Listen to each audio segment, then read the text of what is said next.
안녕하세요. 저는 열심히 직장에 다니고 있는 30대 직장인 여성입니다.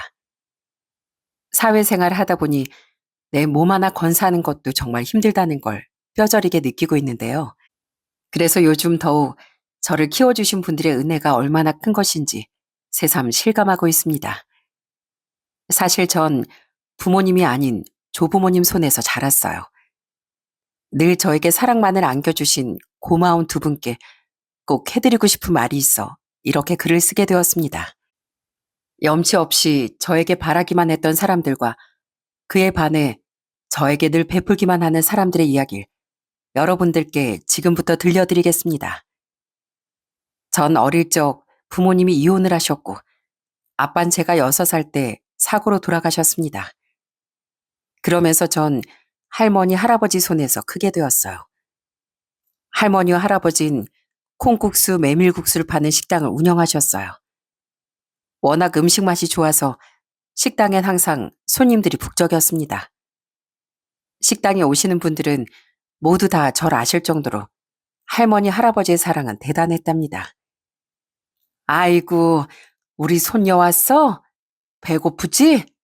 할머니가 얼른 국수 말아줄게. 한 그릇 먹고 가서 놀거라. 사장님, 사장님이 그렇게 자랑하시던 손녀예요? 진짜 사장님 쏙 빼닮았네요. 그지? 얘가 지 아빠를 닮아가지고 머리가 얼마나 똑똑한지 몰라. 난 우리 손녀만 봐도 배가 부르다니까. 거기다가 얼굴은 어찌나 복스럽게 예뻐.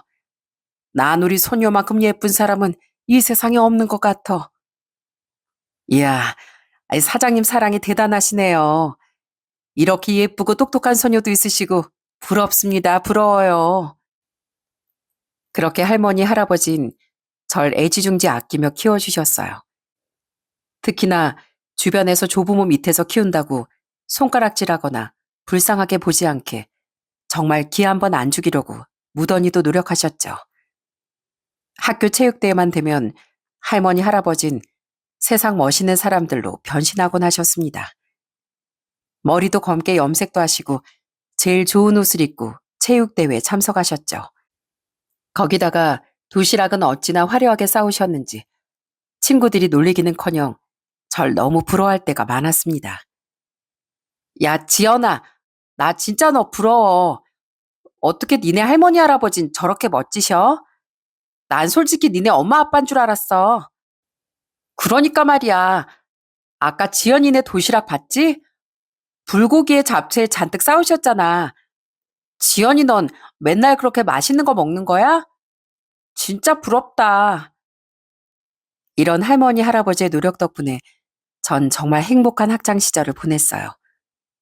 단 한 번도 조성 가정이라는 것 때문에 주눅이 들었던 적이 없었답니다. 그리고 할머니, 할아버진 늘 저에게 아빠에 대한 얘기를 많이 해주셨어요. 지연아, 아빠 얼굴 기억나니? 아니요. 아빠 얼굴은 이제 잘 기억이 안 나요. 눈 감으면 예전엔 바로 생각났는데 이젠 한참을 고민해야 아빠 얼굴이 생각나요.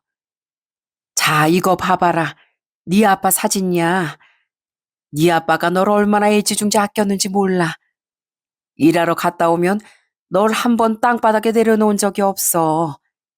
내내 업고 안고 그렇게 키웠어. 진짜요? 할머니, 아빤 어떤 사람이었어요? 제 기억 속엔 아빠가 항상 절 안아줬던 기억만 있어요. 그래, 맞아.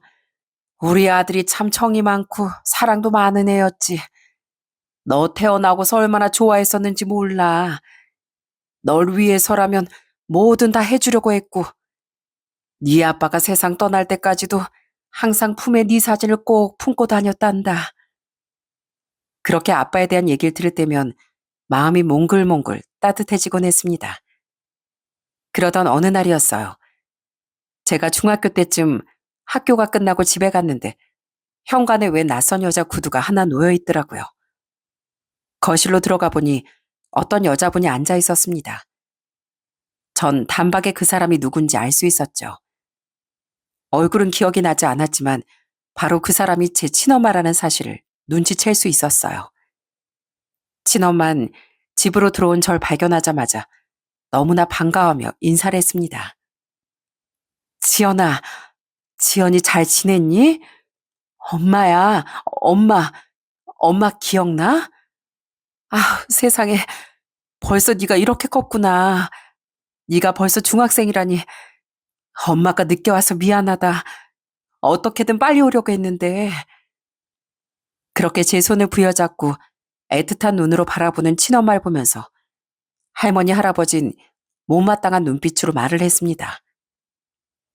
애 봤으니 이제 그만 가거라. 여기까지 굳이 찾아온 이유는 모르겠다만 우리가 알아서 지연이 잘 키우고 있으니 더 이상은 찾아오지 말어. 어머님, 아무리 그래도 제 친자식인데 제가 어떻게 여기 애를 떼어놓고 가요? 절대 안 되죠. 그렇게 귀중한 애를 그 어린 시절엔 어떻게 떼어놓고 갔니? 이제 와서 쓸데없는 소리 하려거든 가라. 참, 어차피 제 자식이에요. 그렇게 말 안 하셔도 제가 어떻게든 데리고 갈 수 있는 거 아시죠? 제가 드린 말씀 잘 참고하시고 다음에 또 올 테니까 그때 다시 얘기하죠. 지연아, 반가웠어. 엄마 다음에 다시 또 올게. 그러면서 웃으며 나가는 친엄마를 전 물끄러미 쳐다볼 수밖에 없었어요. 사실 정말 절 데리고 가고 싶었다면 그 전부터 절 찾아왔겠죠. 그렇지만 아빠가 사고로 세상을 떠났을 때도 평생 단 한 번도 연락도 찾아오지 않았던 엄마였는데 도대체 갑자기 왜 오신 건지 처음엔 전 영문을 알 수 없었어요. 그러다가 며칠 뒤 엄마가 다시 찾아왔을 때 그 이유를 알 수 있었어요. 방 안에서 들어가 있던 전 거실에서 할머니와 할아버지, 친엄마가 하는 얘기를 다 들었습니다. 자, 네가 말했던 돈 이거 가지고 가서 다신 찾아오지 말거라. 진작에 네가 우리 애 데리고 갈 거였으면 왔겠지. 여지껏 한 번 오지도 않다가 왜 왔나 싶었다 내가. 결혼도 하고 자식도 또 낳았다던 네가 무슨 염치로 여길 찾아오냐. 어머님, 너무 그렇게 말씀하시면 저 섭섭하죠. 그래도 제 핏줄인데요. 하여간 어머님, 아버님이 앞으로 책임지고 키우신다니까 그래도 키우신 정도 있을 테니 제가 양보할게요. 뭐 이거 각서 쓰면 되죠? 그래, 여기 이거 각서 쓰고 앞으로 다신 찾아오지 마. 지연이한테 연락도 하지 말고. 네, 알겠어요. 그래도 사람이 염치라는 게 있지. 한 약속은 지킨다고요, 제가. 친엄만 절 정말로 데리고 가고 싶어서 온 게 아니라 돈을 받아내기 위해 저를 핑계로 집을 찾아온 거였어요. 할머니, 할아버진 엄마가 원하는 돈을 마련해 주었고 각서까지 받으셨죠. 그러면서 엄마가 나갈 땐 물 한 바가지를 퍼들고 오셔선 밖으로 퍼부으시며 소리를 치셨습니다. 너 다시 한 번만 오면 내가 이 물 한 바가지로 끝나지 않을 거니까 그렇게 알아. 사실 그땐 왜 할머니, 할아버지가 친엄마에게 돈을 쥐어줬는지 이해가 되지 않았어요. 그냥 쫓아내거나 아니면 엄마 말대로 자식을 데리고 가라고 으름장을 놔도 될 법한데 왜 순순히 돈을 내어줬을까 싶더라고요. 그래서 한 번은 할머니한테 그 이유를 물어보기도 했습니다. 할머니, 왜 엄마한테 돈을 줬어요? 그냥 내가 그 집에 가면 되는데 여지껏 엄마가 나 키우는 돈을 보냈던 것도 아니고 할머니, 할아버지가 오히려 돈 받아야 되는 건데 왜 돈을 줬냐고요. 그래도 널 낳아준 엄마인데 어떻게 그냥 보냈니? 너 낳아준 은혜 그 정도 갚는 거다. 그러니까 아까워하지 말어. 분명 너 보내면 그 어린애들 뒤치다거리 너한테 다 시키고 집안일도 다 너한테 시킬 텐데 그 꼴을 어떻게 보냐. 이렇게 애지중지 키운 내 새끼를 어떻게 보내. 할머니 고마워요. 솔직히 저 엄마한테 가고 싶지 않았는데. 그지? 할머니랑 할아버지도 너 어디에도 안 보낸다. 내 자식이나 마찬가지인 널 어딜 보낸다고 그래. 너도 네 엄마 이제 잊고 살아. 마음 아프겠지만 원래부터 없었던 것처럼 지금처럼 그냥 그렇게 살면 된다.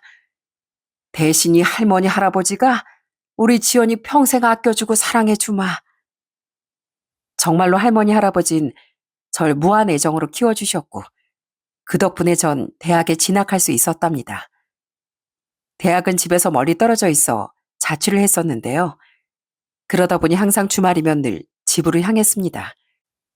가끔은 버스 막차를 타고 갈 때도 있어서 거의 10시가 넘을 때도 있었는데 늘 늦게 도착을 해도 할머니, 할아버진 주무시지도 않고 기다리시곤 했어요.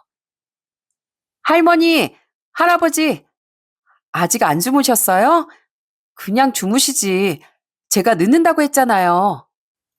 아유, 어떻게 우리 지연이가 안 왔는데 먼저 자? 오는데 피곤했지? 얼른 씻고 나와. 할아버지가 아까 시장에서 통닭 사왔어.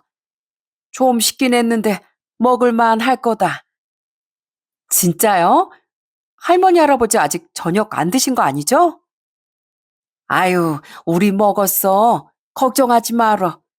얼른 닭 먹고 푹 쉬어. 내일 아침엔 할머니, 할아버지랑 목욕탕도 갔다 오자. 흔히 텔레비전을 보다 보면 드라마 속에서도 타지에 사는 자식이 집에 오면 상다리 부러지게 밥상을 차리시는 부모님 모습이 나오잖아요. 저희 할머니, 할아버지도 딱 그렇게 하셨습니다. 제가 집에 오는 날이면 진짜 거의 눈을 뜨자마자 입에 뭔가를 넣어주시고 잠에 들기 직전까지도 계속 음식을 챙겨주시곤 했어요. 아우, 할머니, 나 진짜 다 못 먹어. 아우, 나 진짜 더 이상 못 먹어요. 배 터지겠어요. 아유, 그래? 그럼 이거 매실 마셔라. 이게 천연 소화제야. 얼른 쭉 들이켜봐, 쭉. 아우, 안 되겠어요.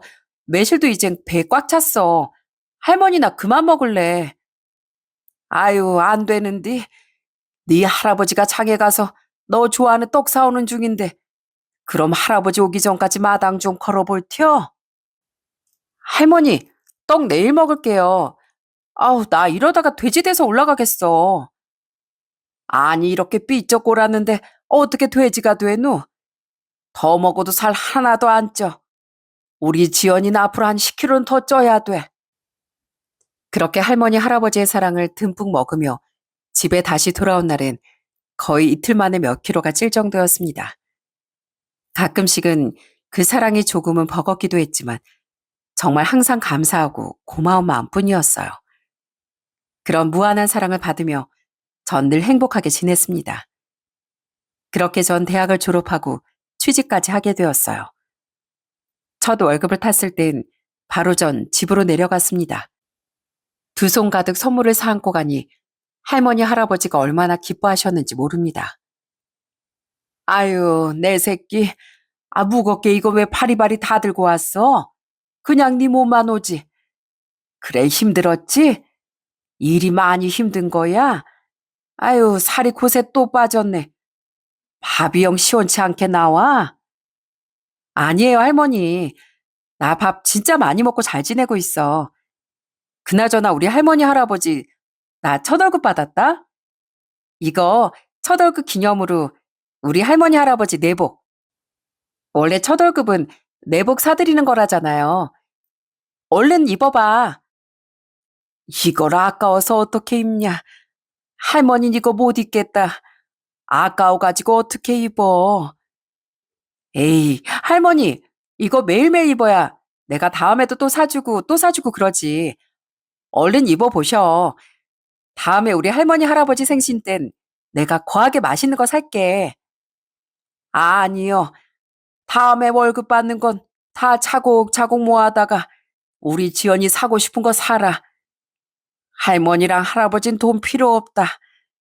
우리 지연이 건강하게 잘 크는 거, 그것만으로도 행복해.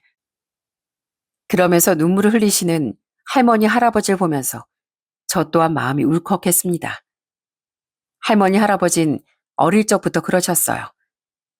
제가 뭘 해도 세상에서 제일 잘나고 잘했다며 정말 제가 무슨 큰일 한 것 마냥 칭찬을 많이 해주셨어요. 그러다 보니 저 역시 항상 긍정적이고 밝게 클 수 있었는데요. 이게 다 할머니, 할아버지 사랑 덕분인 것 같았습니다. 그러던 중 저희 집에 하늘이 무너질 만한 소식이 들려왔어요. 그건 바로 할머니가 주무시다가 심정지로 하늘나라로 가셨다는 것이었습니다. 그때 당시 할머니 연세가 70대셨기 때문에 몸도 많이 안 좋으셨는데 그렇게 갑작스럽게 저희 곁을 떠나시게 되었어요. 저와 할아버진 갑작스런 할머니와 이별이 너무나도 슬펐습니다. 특히나 할아버진 하시던 콩국수, 메밀국수 장사를 접으셨어요. 가게 정리하는 날 저도 할아버지를 도우러 갔었는데 정말 슬펐던 게 물건 하나하나 할머니의 손길이 안 닿은 곳이 없더라고요.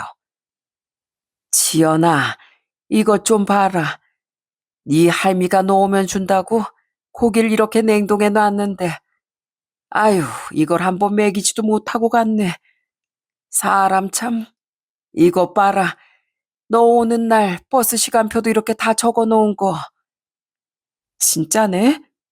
할아버지, 할머니가 이렇게까지 해놓고 있었어요? 몰랐어요. 할아버진 괜찮아요? 괜찮긴.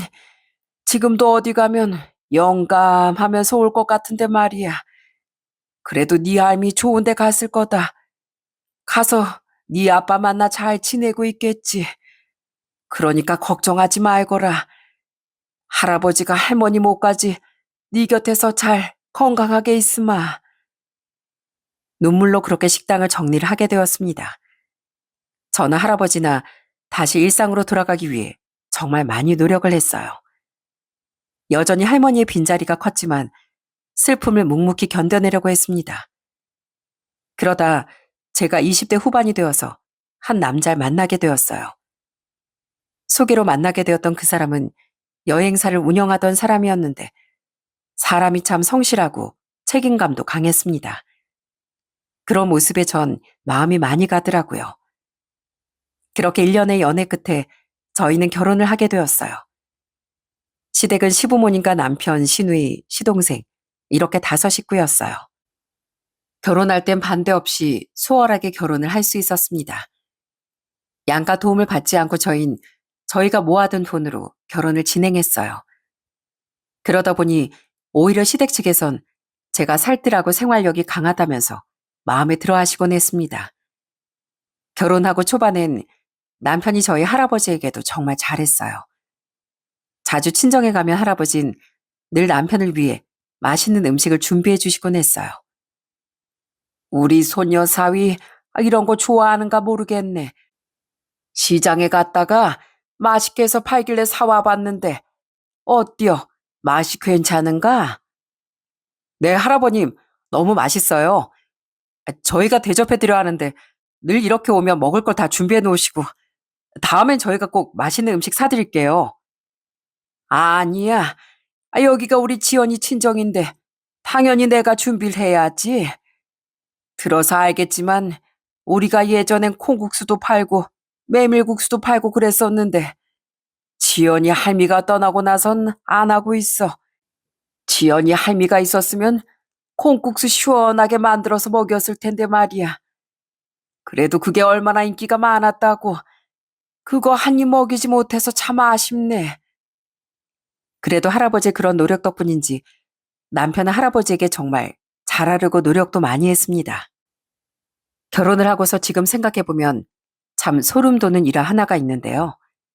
바로 결혼 초반에 혼인신고 얘기를 남편과 나눈 적이 있었습니다. 그런데 그때 남편이 딱 저한테 이렇게 말을 하더라고요. 여보, 그냥 우리 나중에 아이 낳고 그러면 그때 겸사겸사 혼인신고하는 거 어때? 지금 나도 너무 바쁘고 신고하려면 하루 시간 빼는 것도 좀 신경 쓰이고 하니까 당장 급한 일도 아닌데 나중에 하는 것도 낫지 않겠어?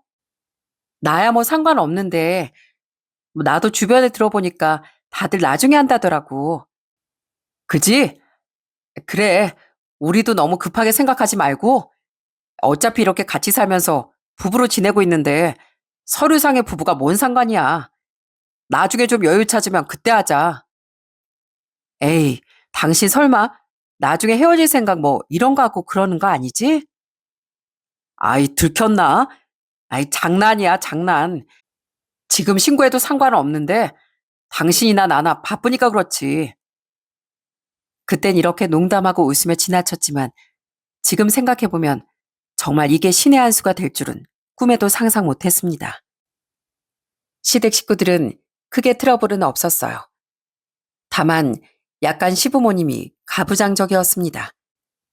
그러다 보니 며느리로서 도리를 많이 바라시곤 했어요. 주말마다 시댁에 오길 바라시거나 안부 전화를 자주 해주길 바라시거나 혹은 용돈을 바라시곤 했습니다. 특히나 아들은 못하더라도 며느리는 해야 한다는 생각이 강하시더라고요. 결혼하고서 첫 시모의 생신날, 그때 제가 근무를 하고 있었는데 점심도 채 되기 전에 저한테 계속해서 전화가 오셨습니다. 나중에 다시 전화를 드리니 대뜸 서운하다며 시모가 얘기를 하시더군요. 네가 결혼한 지 얼마 안 돼서 모를 것 같아서 내가 전화한 거야. 다음에 네 시아버지 생신엔 이러면 안 되니까. 네? 어머님 왜 그러세요? 아, 왜 그러긴. 아니 시어머니가 생신인데 아침에 전화를 해야 하는 거 아니니 네가? 전화해서 생신 축하드린다 그래야지. 아, 오늘 저녁에 다 같이 저녁 먹기로 했잖아요. 제가 오전에 회의 중이라. 아무리 바빠도 며느린 시댁 일이 우선인 법이다. 시집 왔으면 그걸 명심해야지. 넌 사회생활하기 이전에 시집 생활을 더 중요하게 생각해야 돼. 그건 며느리로서 도리야, 도리. 아직 네가 시집 온 지 얼마 안 돼서 잘 모르니까 말해주는 거야. 나 같은 시어머니 또 없다 너. 다음에 꼭 명심하고. 그러면서 시모는 전화를 끊으셨어요. 전 한동안 정말 멍하니 있을 수밖에 없었죠. 이게 뭐 조선시대도 아니고 아들도 안 하는 전화를 왜 며느리가 아침부터 해야 하는지 이해가 되지 않았습니다. 남편에게 나중에 슬그머니 물어보니 결혼 전엔 각자 생일 때도 잘 챙기지도 않았다더라고요. 며느리가 들어오니까 갑자기 전에도 그랬던 것처럼 얘기를 하니 진짜 황당하고 어처구니가 없었습니다. 그래도 자주 만나는 건 아니니 어느 정도 감수하고 저도 넘어갔어요. 남편도 할아버지에게 살뜰하게 잘하니까 저 역시 시댁이 그래야 한다고 생각을 했고요. 남편은 정말 쉬는 날마다 할아버지를 모시고 근교 여행도 가곤 했습니다. 사실 저는 목욕탕에 가도 전 할머니랑만 가고 할아버지 늘 쓸쓸하게 혼자 가곤 했는데 결혼하고선 남편이 할아버지를 챙기고 목욕탕에 모셔가니 그게 참 보기 좋았습니다. 할아버지도 너무 좋아하셨고요. 할아버지, 시원하게 잘 다녀오셨어요? 우리 할아버지 얼굴이 아주 뽀얘졌네. 할아버지 세장가 들어도 되겠어. 예끼 이 녀석, 이 할애비를 놀려? 그나저나 우리 손녀 사이가 있으니까 이 할애비가 목욕탕 다녀올 맛이 나는구만. 등도 누가 시원하게 밀어주니 제대로 목욕하고 나온 것 같아. 그죠, 할아버님? 다음에도 제가 할아버님 등 깨끗하게 밀어드릴게요. 그래도 할아버님 등짝이 진짜 태평양이세요. 저 엄청 놀랐잖아요. 그런가? 아이, 내가 왕년엔 한 덩치 했었지. 남편의 너스레에 할아버진 크게 웃으셨고 그 모습을 보면서 저 역시 마음이 따뜻해졌습니다. 결혼을 하고 난 후에도 할아버지에게 가족처럼 잘해주는 남편을 보면서 내 선택이 틀리지 않았구나 하는 안도감도 들었어요. 하지만 마음이 너무 편해지면 행동도 과하게 편해진다고들 하죠. 어느 날부턴가 남편은 할아버지 댁에 사는 행동이 너무 편해지기 시작했습니다. 한 번에 할아버지께서 주차 관리를 하셨는데 그 일 가지고 남편이 무시하는 말투로 얘기를 하는 거예요. 할아버님, 근데 아무리 그래도 할아버님 연세에 주차 관리하시는 거 좀 힘들지 않으세요? 힘들 게 뭐가 있어. 그냥 주차하는 거 확인하고 정산해주고 그러면 되는 거지. 아무리 그래도요, 젊은 사람이랑 같나요? 기계로 다 계산한다지만 뭐 고장나거나 그러면 사람이 알아서 계산도 하고 처리도 해야 되는데 할아버님 연세엔 그런 거 좀 힘드시잖아요. 거기서 할아버님 나이가 있으시니까 뭐라고 못하시는 건 아니고요. 여보, 당신 무슨 소리를 그렇게 해. 할아버지가 그래도 열심히 사회생활 하시는 건데 옆에서 어쩜 그런 소리를 하고 있어. 아이, 아니 난 뭐 할아버님 힘드실까 봐 얘기하는 거지. 아, 죄송합니다. 그런 뜻으로 말씀드린 건 아니었어요. 이렇게 가끔씩 말실수를 하곤 했지만 남편은 그때까지만 해도 할아버지께 살뜰하게 자라며 잘 지냈습니다. 그렇지만 이 평화는 그리 오래가지 않았어요. 결혼하고 2년 정도가 지나면서 남편의 태도가 서서히 변하기 시작했어요. 마침 그 시기가 흔히 마스크 시국이라고 하는 때라 관광산업에 큰 타격을 받던 때였습니다. 여행업을 하던 남편의 회사는 매출이 급감했고 그로 인해 남편의 스트레스는 극심해진 듯 했습니다. 처음엔 저 역시 이해하고 맞춰주려고 했지만 점점 그 정도가 심해지더라고요. 언젠가부턴 생활용품 하나 사는 것도 남편이 엄청 따지기 시작했어요. 당신 오늘 마트에서 뭘 그렇게 많이 샀어? 또 쓰잘데기 없는 거 산 거 아니야? 영수증 어딨어? 얼른 보여줘봐. 이거 봐봐, 이것 봐. 아니 휴진 저렇게나 많은데 또 샀어? 아니 필요할 때 사면 되지. 왜 자꾸 그렇게 사재 끼기만 해? 뭔 소리 하는 거야? 휴지 저번에 당신이 어머님 댁에 가지고 가야 한다고 한 거 아니었어? 그래서 우리 쓸 휴지 없으니까 산 건데 무슨 소리 하고 있어? 그럼 저걸 어머님 댁에 가지고 가지 말든가. 휴진 그렇다고 쳐. 그럼 고기는 왜 이렇게 많이 산 거야? 우리 집에 우리 둘 말고 또 누가 살아? 이렇게 고기 많이 사면 언제 다 먹어? 당신 저번에 고기 반찬 없다고 얼마나 나한테 뭐라고 했어? 제발 고기 좀 많이 사서 반찬 해 먹자고 그렇게 얘기할 때는 언제고 이제 와서 딴소리 하는 거야? 아우 됐어. 그렇게 아까우면 당신이 장보고 밥도 당신이 해 먹으면 되겠네. 그렇게 사소한 걸로 다투기 시작하니 점점 좋지 않은 감정이 쌓이더라고요. 그렇다고 남편이 엄청 아끼는 것도 아니었습니다. 본인이 필요한 건 뭐 금액 상관없이 막 살 때도 많았어요. 특히나 자동차에 관심이 많았던 남편은 그 힘든 와중에도 자동차 물품은 꼬박꼬박 비싼 걸로 사더라고요. 그 모습에 한번 잔소리를 할라치면 남편은 저보다 더 큰 소리를 치곤 했죠. 여보, 이거 뭐야? 이거 저번에 당신 샀던 거 아니야? 아니 시트 커버를 왜 자꾸 사는 거야? 저번에 산 것도 있으면서 왜 또 사냐고. 이거 한두 푼도 아니고 엄청 비싸던데. 아이 그냥 기분 전환할 겸 산 거야. 내가 뭐 당신처럼 옷을 사 뭐를 사. 나도 기분 전환으로 산 건데 왜 뭐라고 해? 아무리 그래도 그렇지. 내가 뭐 매달마다 옷을 사? 필요할 때만 사는 거잖아. 당신은 당신 사고 싶을 때 차량용품 아무렇지 않게 사면서 왜 나한테 아끼라고 그렇게 잔소리를 하는데? 당신 이거 살 돈 있으면 우리 하루 밥 배부르게 먹을 수 있는 거 몰라? 아이 진짜. 안 그래도 요즘 머리 아파 죽겠구만. 당신 잔소리 머리 더 아파야 돼? 당신은 회사에서 월급 받으면서 일하니까 돈 걱정 나보다 덜 하겠지만 나는 내 능력 때문도 아니고 상황 때문에 이렇게 주저앉아 있는 거 안쓰럽지도 않아? 근데 왜 자꾸 나한테 이렇게 돈돈거리냐고.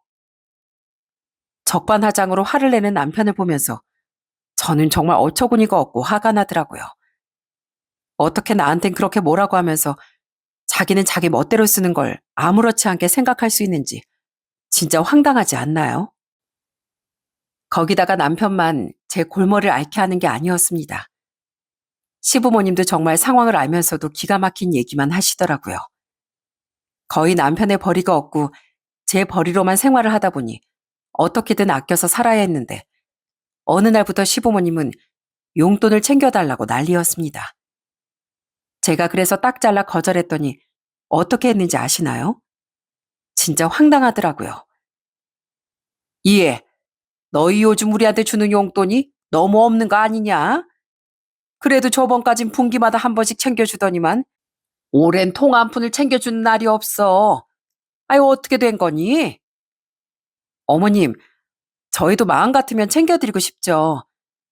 그렇지만 아시다시피 남편 사업이 지금 너무 힘들고 안 돼서요.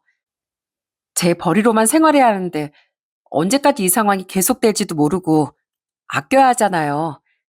그래서 당분간은 좀 힘들 것 같아요, 어머님. 뭐? 아무리 그래도 니들 둘이서 사는데 외벌이로도 힘들 수가 있어? 집에 대출이 있는 것도 아니고 집에서 먹어봤자 한 끼 먹는 애들이 애가 있는 것도 아닌데 뭘 그렇게 힘들어? 너 혹시 네 할아버지 따로 돈 챙겨드리는 거 아니지? 네? 아니요. 저희 할아버지께는 이렇게 용돈도 못 드리는데요. 그리고 어머님이 아이 얘기하셔서 드리는 말씀인데 저희 나중에 아이 낳을 생각하면 지금부터 더 부지런히 모아야 돼요. 남편은 그것까지 생각을 안 하는 것 같은데 앞으로 용돈은 주기적으로 드리는 건 좀 어려울 것 같아요. 어머, 네가 뭔데 준다 말아야? 난 우리 아들한테 받는 거야. 우리 아들한테. 그러니까 넌 상관 말어. 난 우리 아들한테 받을 테니까. 전 정말 시모의 말을 들으면서 너무 기가 차고 어이가 없었습니다. 돈 한 푼 수입이 없는 아들이 어떻게 용돈을 챙겨드리나요? 시부모님은 아들은 꼭 자신들을 챙길 거라며 믿고 계시더라고요. 그런데 더 기가 막힌 건 진짜로 남편이 시부모님을 엄청나게 챙겼다는 거였습니다. 수입이 없는 그 와중에도 시부모님 생시만 되면 용돈을 무려 50만 원씩 챙겨서 보내드렸더라고요. 저희가 생활비를 공용 통장에 모아서 썼었는데 그 통장에서 매번 50만 원씩 보내고 있었더라고요. 그걸 보고선 제가 남편에게 한 소리를 한 적이 있었어요. 여보, 이거 뭐야? 당신 어머님 생신에 50만 원 보내드렸어? 아니, 나한테 말이라도 해주지. 어떻게 50만 원을 보내드려? 우리 지금 생활비도 빠듯한 거 몰라? 아이, 우리가 좀 아껴서 살면 되지. 뭐 그깟 50만 원 가지고 왜 그래? 엄마 아빠 생일이 뭐 매일이야? 1년에 한 번이야, 한 번. 그 한 번을 가지고 이렇게 째째하게 굴어야 돼? 엄마랑 아빠가 나 키우면서 고생하셨으니까 이 정도는 받으셔도 돼. 아무리 그래도 당신 상황도 안 좋은데 어떻게 50만 원씩 드려? 그럼 나 돈 못 버니까 부모님한테 땡전 한 푼도 못 준다 이거네. 당신 우리 부모님 남이라고 생각하지? 그러니까 그 정도 돈 주는 것도 아깝다 생각하는 거잖아. 아니야? 무슨 소리 하고 있어 지금?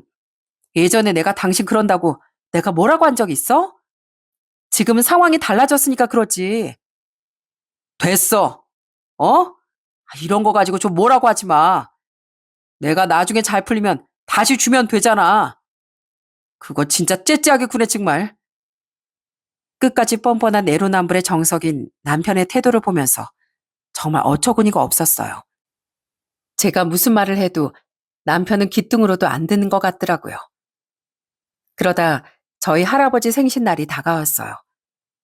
그동안 일도 바빠 제대로 찾아뵙지도 못했는데 이번 기회에 남편과 같이 찾아뵙는 게 좋을 것 같아 남편에게 말을 했죠. 여보, 오늘 할아버지 생신인 거 알지? 오늘 당신 별일 없으면 나랑 같이 가자. 할아버지도 당신 오랜만에 보고 싶어 하실 것 같고 가서 우리 밥 한 끼 먹고 오자. 아유, 나 바빠. 못 가. 당신 혼자 다녀와. 거기까지 갔다가 올라오면 몇 시인데. 내일 일도 해야 하는데 어떻게 오늘 가? 난 못 가고 대신 내가 할아버님께 용돈 보낼 테니까 그걸로 밥이나 사 먹어. 아무리 그래도 그냥 갔다 오는 게 좋지 않을까? 어머님, 아버님 생신 때도 우리 다 같이 가서 밥 먹었었잖아. 거리가 다르잖아, 거리가. 하여튼 간에 난 못 가니까 당신 혼자서 다녀와. 전 결국 남편을 놔두고 혼자서 할아버지 댁으로 향했습니다. 오랜만에 찾아가니 할아버진 너무나 반가워하시더라고요. 손녀 사이가 오지 않았다는 걸 아시고선 아쉬워하시긴 했지만 그래도 제 얼굴을 보니 너무 좋아하셨습니다. 전 남편이 할아버지께 용돈을 보냈다는 말을 듣고서 할아버지를 모시고 시내로 향했어요. 그러면서 통장 정리를 해서 얼마나 보냈는지 확인을 해보게 되었죠. 그런데 이 사람이 얼마나 보냈는지 아세요? 바로 딱 10,000원을 보냈더라고요. 전 처음에 이 사람이 혹시나 10만 원을 보내려고 했는데 잘못 보낸 걸까 싶어서 서둘러 전화를 걸었습니다. 여보, 당신 보낼 때 금액 확인 안 했어? 나 지금 은행 와서 통장 확인하는데 당신 10,000원 보냈던데? 이거 다시 확인해봐. 아, 맞아. 10,000원 보낸 거. 잘 갔네, 뭐. 뭐? 진짜 용돈을 10,000원 보낸 게 맞다고? 그게 지금 무슨 소리야? 당신 나랑 장난해? 왜? 할아버님 콩국수 좋아하시잖아. 매번 나 볼 때마다 콩국수 타령만 하시는데 오늘 당신이랑 둘이서 콩국수 드시면 되겠네. 저는 남편의 말에 속에서 열불이 부글부글 끓어올랐습니다. 불과 몇 주 전이 시모 생신이었는데 그땐 50만 원이나 턱하니 보냈던 남편이 할아버지 생신 땐 10,000원이라뇨? 당장이라도 쫓아올라가 머리를 휘어잡고 싶은 심정이었어요. 전 부글부글 끓어오르는 속을 꾹 참고 얘기를 했습니다. 당신 장난하지 마. 당신 부모님한텐 매번 50만 원 턱턱 보내주면서 왜 우리 할아버지한테 이러는 거야? 재미없어. 이런 장난 치지 마. 장난이라니. 솔직히 다 늙어서 뭔 돈이 필요해? 그 정도면 충분하지. 콩국수 한 그릇 드시라고 해. 나 바쁘니까 끊는다. 그렇게 끊어버린 남편이 얼마나 원망스럽고 밉던지요. 너무 화가 났지만 오랜만에 손녀와 밥을 먹을 생각에 기뻐하시는 할아버지를 보면서 전 화를 꾹 참을 수밖에 없었어요. 그날은 진짜 그 동네에서 제일 비싸다는 횟집에 가서 할아버지와 배 터지게 먹고 왔어요. 거기다가 할아버지 외투며 신발이며 이것저것 싹 사드리고 집으로 돌아왔습니다. 그리고 그때 쓴 영수증은 보란 듯이 거실 테이블에 펼쳐놓았죠. 그랬더니 그토록 시간 없다던 남편이 술을 마시고서 집으로 돌아왔습니다. 그리고 거실 테이블에 펼쳐진 영수증을 보고선 고래고래 소리를 치더라고요. 야, 너 이거 뭐야? 너 지금 나한테 시위하냐? 가서 콩국수나 먹으라고 했지. 누가 이렇게 돈을 써제끼라고 했어? 너 지금 나한테 반항하는 거야? 반항? 야, 네가 뭔데 나한테 반항이고 자시고야? 너야말로 지금 사람 차별하냐? 네 부모는 부모고 내 부모는 부모도 아니야? 뭔 소리야? 부모도 아니면서 부모 대접을 바라는 게 더 웃기는 거 아니야? 솔직히 사람이 뭐라도 떨어질 곳이 있어야 잘하는 거지. 네 할아버지는 오늘 내일 하시는데 뭘 더 잘해? 뭐라고? 야, 이 염치 없는 자식아. 내가 너랑 지금까지 살아온 세월이 이렇게나 후회될 줄 몰랐어. 뭐라도 떨어질 거? 뭐 떨어질 거라도 있으면 네가 잘하긴 잘할 거고? 진짜 웃기네 정말. 야, 우리 할아버지 네가 그렇게 무시할 만한 사람 아니거든? 너보다 배는 잘 나가는 게 우리 할아버지야. 뭘 알고나 까불어. 너 같은 사람이랑은 한순간도 같이 있고 싶지도 않거든? 잘난 네 부모 네가 알아서 챙겨. 앞으로 나한테 들러붙지 말고. 뭐? 너 말 다 했어? 내가 언제 너한테 들러붙었다고 그래? 그럼 아니니? 돈 한 푼 못 벌면서 왜 네 부모 용돈을 내 돈에서 채워? 네가 먼저 더럽고 치사하게 시작한 거야.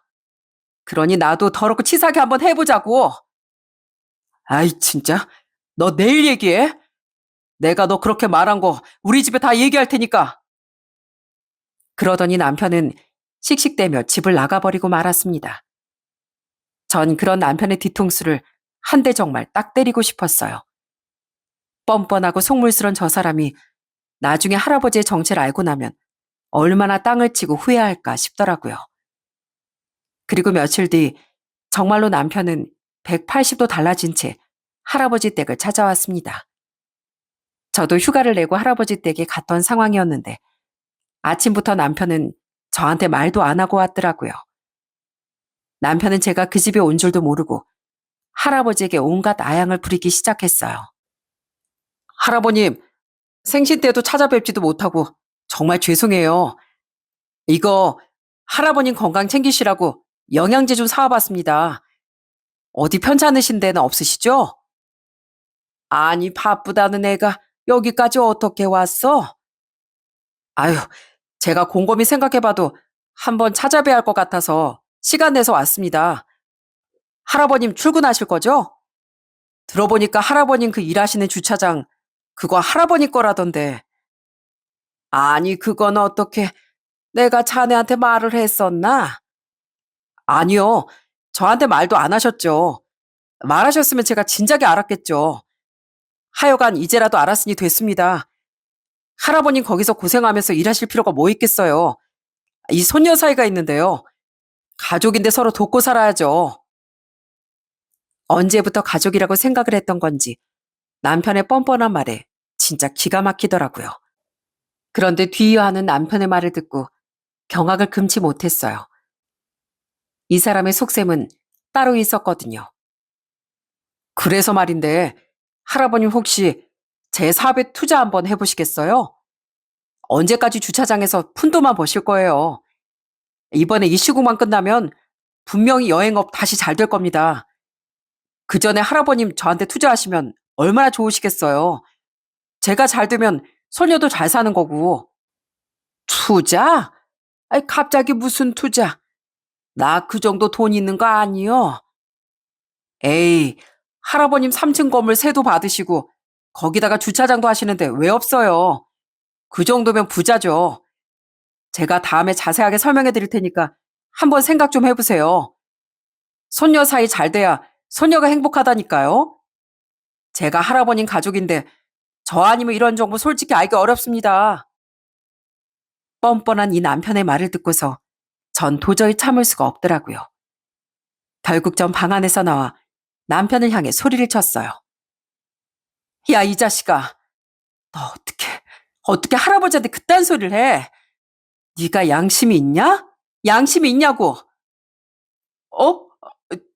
당신이 왜 여기 언제 왔어? 언제? 야, 너 네 부모한테 다 말했니? 양가 이제 다 알았으니 이제 쫑이다, 쫑. 그러니까 너 여기서 당장 꺼져. 네 몰골 나 한순간도 더는 보고 싶지 않으니까. 아니 여보, 무슨 소리야? 쫑이라니. 우리 그냥 좀 싸운 거지. 갑자기 그게 무슨 소리야? 이제 알았나 보지?